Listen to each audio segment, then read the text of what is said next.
Subscribe कीजिए रोजगार समाचार इंडिया चैनल को और घंटी को जरूर दबाएं ताकि सबसे पहले आपको सरकारी भर्तियों, रोजगार समाचार, न्यूज और ताज़ा अपडेट की जानकारी मिल सके। नमस्कार मित्रों, वीडियो को शुरू करने से पहले मैं आपको एक ज़रूरी सूचना बताना चाहूँगा कि मैं आजकल खबरी पर आ चुका हूँ, जहां आपको सभी सरकारी भर्तियों में पूछे जाने वाले मोस्ट इम्पॉर्टेंट क्वेश्चन ऑडियो के द्वारा बताऊंगा, जो आप चलते फिरते भी कम समय में अपनी तैयारी कर सकते हैं और लेटेस्ट काम की ब्रेकिंग न्यूज़ भी सुन सकते हैं। अतः दोस्तों, आप मुझे खबरी पे फॉलो कीजिए, जिसकी लिंक आपको डिस्क्रिप्शन बॉक्स में मिल जाएगी। तो दोस्तों, वीडियो शुरू करते हैं।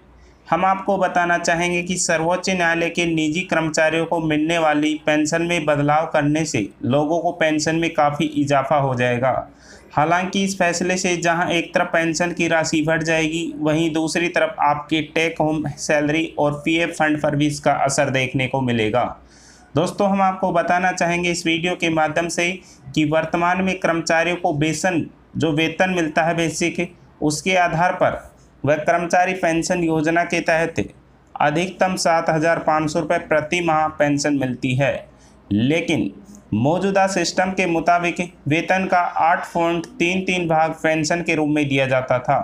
लेकिन अब आदेश के बाद सुप्रीम कोर्ट के पेंशन की गणना पूरे वेतन यानी बेसिक वेतन, डीए और रिटेंशन बोनस के आधार पर की जाएगी।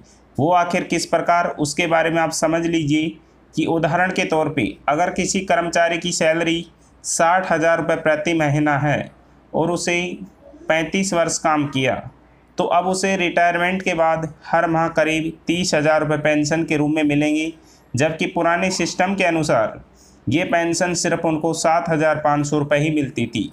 इसके साथ ही अगर आपका वेतन 30,000 रुपये है और आपने 35 वर्षों तक काम किया है, तो आपको 15,000 रुपये पेंशन के रूप में मिलेंगे।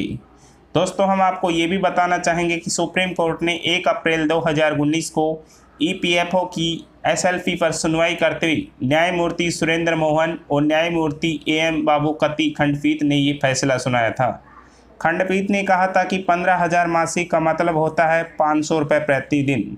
ये सामान्य ज्ञान है कि एक दिहाड़ी मजदूर को इससे ज़्यादा धनराशि का भुगतान होता है, इसलिए पेंशन के लिए अधिकतम वेतन 15,000 रुपये तक सीमित करना एक सभ्य पेंशन के अधिकांश कर्मचारियों को वृद्धावस्था से वंचित करेगा।